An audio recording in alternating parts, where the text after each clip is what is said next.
Ich habe im Internet richtig super geile Anleitungen und Videos gesehen, um Essen zuzubereiten und das auf offenem Feuer. Und wisst ihr was, da mache ich mich jetzt mal ran und versuche das nachzumachen.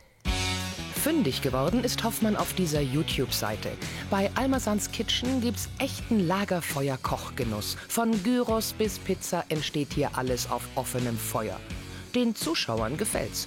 Rund 117 Millionen Mal wurden die rustikalen Brutzelvideos geklickt. Ein echt erfolgreiches Netzphänomen. Wir sind im Bayerischen Wald, auf dem Campingplatz Schnitzmühle. Hier soll Hoffmann die Netzrezepte ausprobieren. Aber dafür müssen wir den Mann erst mal wegkennen. Aufstehen. Verrückt hier am frühen Morgen. Mann! Aber geschlafen habe ich ausgezeichnet. Jetzt ist aber hier ausgeschlafen. Nein, liebe Freunde, der Hoffmann, der hat ja schon hunderte von Rezepten gemacht aus dem Internet. Aber ich habe da so ein paar richtig geile Videos gesehen. Herausforderung Nummer 1 für Hoffmann, der Kebabspieß am Lagerfeuer. Bei der YouTube-Vorlage sieht das alles so einfach aus. Aber gelingt der orientalische Hackspieß in der Outdoor-Edition? Und wie alltags- und campingtauglich ist das Ganze? Hoffmann, übernehmen Sie. In der Wildnis ein Kebab rein pur Natur. Und was macht der Kollege? Die Würzmischung selber, nix da fertig. Der mörsert alles frisch und dann hackt er das Fleisch nicht durch den Wolf. Nein, Freunde, hier mit dem Messer. Und ob ich das genauso hinkriege, das schauen wir jetzt mal. Aber zunächst brauchen wir ein Feuerchen. Hoffmann verwendet Fichte. Noch geeigneter ist jedoch Buche. Die verbrennt langsamer und entwickelt höhere Temperaturen. Zudem stapelt er das Holz mit einer speziellen Methode auf. Nicht wie im Kamin das Holz nach oben, damit man sich da schön wärmen kann. Denn wir wollen auf dem Ding ja hier grillen. Baut ein Häuschen. Immer schön quadratisch. Ein Hölzchen neben dem anderen. Und dann werden die Stück für Stück, piff, paff, puff, immer größer. Die Zutaten: Zwiebeln und Rinder-Roastbeef. Für die Würze zuständig Chili, Koriander, Knoblauch, Zimt und Nelke. Ingwer und Kreuzkümmel dürfen auch nicht fehlen. Das Fleisch zunächst in Scheiben schneiden und würfeln.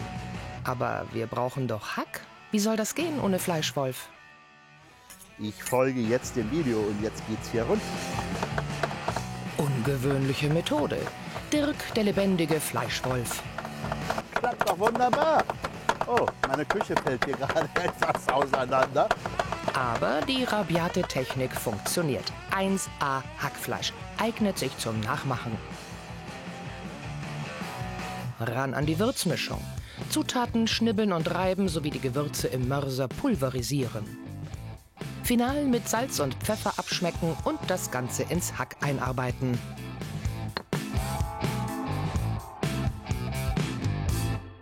Herrlich, diese Eisenaroma vom Fleisch, diese orientalischen Gewürze mit dem Knoblauch und mit dem Ingwer da drin.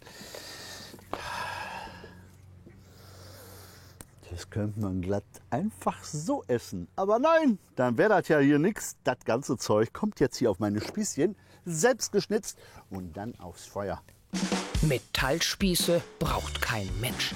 Der Hoffmann nimmt einfach Haselnussäste und hat noch einen Tipp fürs Hackfleisch parat. Die Hände ein wenig nass, dann klebt es nicht mehr so an. Mit diesem Trick lässt sich die gewürzte Hackmasse prima um den Spieß formen. Die Glut des Feuers ist auch soweit. Dann kann's ja losgehen. Ein bisschen bange bin ich jetzt, ob mir hier nicht diese Stöckchen durchbraten. Gelingt der Lagerfeuer-Kebab? Das ist total verrückt. Nach wenigen Minuten über der Fichtenglut riecht es auf dem Zeltplatz nach orientalischem Imbiss. Das lockt natürlich Zeltnachbarn an. Gleich im Mund, oder was? Das heißt Ab gleich rein da in die Schnüss. Was sagst du? Du brauchst hier nicht lügen. Das ist Kabel 1, da sagen wir nur die Wahrheit. Klasse. Saftig, würzig. Genial. Genau, ist geil. Gut Gewürz. Sehr gut Gewürz, wow. Es ist super saftig, die Würzung stimmt. Ein klein bisschen scharf. Ingwer schmeckt man gar nicht raus. Nee. Knoblauch, Zwiebeln. Knoblauch das auf jeden Ding Fall. ist hammergeil. Knoblauch Komm, kennt Rest man kriegst super. du. Danke. Nehme ich gerne. Kebab am Lagerfeuer funktioniert und schmeckt. Bitte nachmachen. Jetzt legen wir aber noch eine Schippe drauf und fordern Dirk mit diesem Netzrezept heraus. Pizza gebacken in der Wildnis. Wird das was oder sollen wir schon mal die Nummer vom Pizzaservice raussuchen?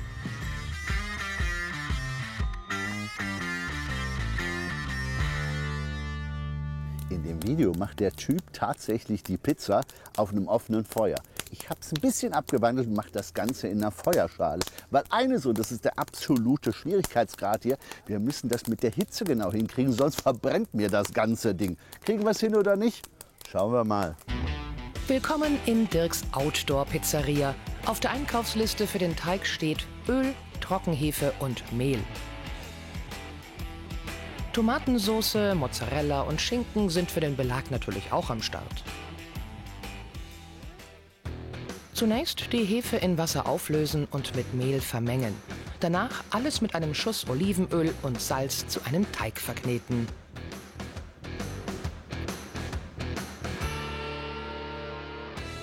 Tja, der Hefeteig, der geht. Das heißt, der soll jetzt schön fluffig werden. Und derweil machen wir jetzt eine schöne Pesto oben drauf. Das habe ich im Video nämlich auch gesehen. Bisschen grün da oben drauf. Der Italiener macht da einfach nur ein bisschen Blätter Basilikum drauf. Wir wollen es ja schön werden lassen und deshalb brauche ich Rucola, ein bisschen Salz, ein klein wenig Knoblauch und Olivenöl. Das Ganze hinein in den Mörser und zu einer schönen Paste zerreiben. Zugegeben, einen Mörser hat nicht jeder im Campingrucksack. Das Teil ist aber einfach praktisch. Warum gehört so ein Mörser in jede Küche? Frisch gemahlene Gewürze, kurz vor der Zubereitung, haben das doppelt und dreifache Aroma. Schmecken viel besser und im Endeffekt spart ihr sogar Geld, weil ihr weniger Gewürze braucht. Den Teig bringt Hoffmann natürlich mit den Händen und nicht mit dem Nudelholz in Form. Als Ofenersatz dient eine finnische Grillpfanne samt Deckel. Schwierigkeit jetzt? Schmilzt der Mozzarella-Käse rechtzeitig, bevor der Boden anbrennt? Deshalb fix belegen und den Deckel drauf. Denn gleich öffnet die Outdoor-Pizzeria Hoffmann ihre Türen. Hereinspaziert, liebe Zeltnachbarn. Ah, das sieht doch schon, guck mal hier. Ja, ein bisschen Farbe muss es haben. Jetzt hebt den Deckel nicht ständig hoch, Hoffmann. Aber ganz ehrlich, ich bin ein bisschen bange, dass mir das Ding verkohlt. Du nicht, ne? Du traust mir. Ja. Komm her. Noch sind die Gäste nicht überzeugt, dass es hier gleich was Essbares gibt. Wie war noch mal die Pizza-Hotline? Riecht's verbrannt? Tada! Sieht doch gut aus. Hoffmanns Outdoor-Pizza bekommt aber noch dick Belag verpasst und einen würzigen Pesto-Akzent. Gutes Ding. So, 1, 2, 3 und ab in den Mund. Pizza à la Lagerfeuer. Optisch gelungen. Aber wie schmeckt's den Gastrokritikern vom Nachbarzelt? Handwerklich sehr gut gemacht. Prima, lecker. Sehr gut. Wenn ich ganz ehrlich bin, diese Pizza, da hatte ich ein bisschen Angst und Bange und fast eine schlaflose Nacht, ob das so funktioniert. Aber mit diesem Resultat bin ich sehr zufrieden. Diese Tomaten da oben drauf, die Salami, die Pesto gibt nochmal ganz tolles Aroma. Der Teig ist super knusprig. Molto buono, Dirk. Aber wie wär's mit der nächsten Schwierigkeitsstufe der Lagerfeuerküche? Bei YouTube treiben es die Outdoor-Köche nämlich auf die Spitze und bereiten sogar Gyros am Feuer zu. Das Ganze mit einer wackelig-windigen Holzkonstruktion. Nimmst du diese Herausforderung an, Hoffmann? Der Typ da in dem Video, der muss doch richtig einen an der Klatsche haben. Wie soll denn das funktionieren? Ein Gyros auf offenem Feuer. Ich brauche Seitlichhitze. Dann wird das ganze Ding nachher noch auf so einem Spieß und mit Kordel oben festgemacht. Die Kordel, die brennt doch ab. Und wie soll ich denn wirklich von der Seite die Hitze kriegen? Ach, was, Hoffmann, quatsch nicht so viel. Das kriegen wir hin. Was brauchst du dafür? Öl, Salz und Schweinenacken natürlich. In die Marinade kommen zudem Paprika, Kreuzkümmel und Koriandersamen. Chili und Knoblauch hat der Hoffmann auch im Gepäck. Aber mit dem Schweinenacken geht's los.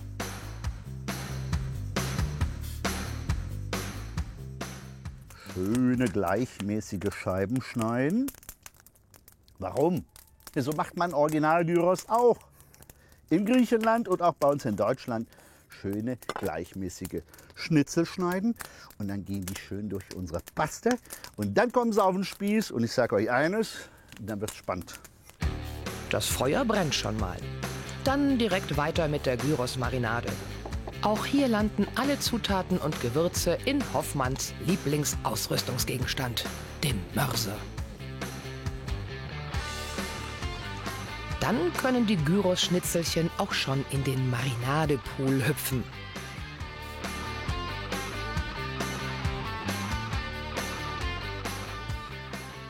So, letzte. Und jetzt lassen wir das hier schön 10 Minuten durchmarinieren, damit die gesamten Würzstoffe, das Salz ins Fleisch übergehen. Und jetzt wird's spannend. Einen richtigen Gyros habe ich seitlich Hitze. Wisst ihr? Zzz, zzz, dreht sich. Und hier glühen die Stäbe. Und das versuche ich jetzt mit dem Holz auch hinzukriegen. Wie in der Netzvorlage bringt Hoffmann den Ast so in Form, dass die Gyroslappen unten nicht runterrutschen können. Dann geht's an das Aufschichten des Gyros-Spießes. Ja, also optisch ist das ja schon mal ein absoluter Hingucker und das hat er in dem Video auch nicht besser hingekriegt. Aber ich hau da jetzt oben noch eine Zwiebel drauf, denn ich hab eine Zwiebel auf dem Kopf. Ich bin ein Döner und Döner macht schöner. Und Gyros sowieso. Noch die glühenden Holzscheite auftürmen, damit der Spieß auf der ganzen Länge Hitze bekommt. Dann kann das Gyros-Experiment beginnen. Das ist hier Naturkordel. Die könnte mir abkohlen und das Ding fällt da runter. Das Zweite ist, das Ding darf jetzt nicht zu schnell hier von außen verbrennen. Das heißt, es muss sich schön ständig drehen. Das kriegen wir ja hin. Und die Hitze darf auch nicht zu stark sein, denn ist es nicht in der Mitte gar. Aber das Prinzip Gyros auf Ast an Schnur scheint zu funktionieren. Coole Idee. Jetzt nur noch die Garzeit sinnvoll überbrücken. Aber Hoffmann hat ja in Camper Fritz einen neuen Kumpel gefunden. So, jetzt hast du bestimmt in deinem Kühlschrank da, ist das dein Wagen? Ja, ja, der da. Hast du bestimmt ein Bierchen drin, oder? Ja. 2 Bierchen, du drehst und ich mach Tzatziki. Was sagst du? Ja gut, können wir machen. Ein schnelles Tzatziki muss her. Gurke klein raspeln und mit Blattpetersilie und Knoblauch in den Naturjoghurt geben. Was für ein Aufwand. Fleisch marinieren, Äste zuschneiden, stabiles Dreibein bauen. Aber das Gyros ist auf einem guten Weg.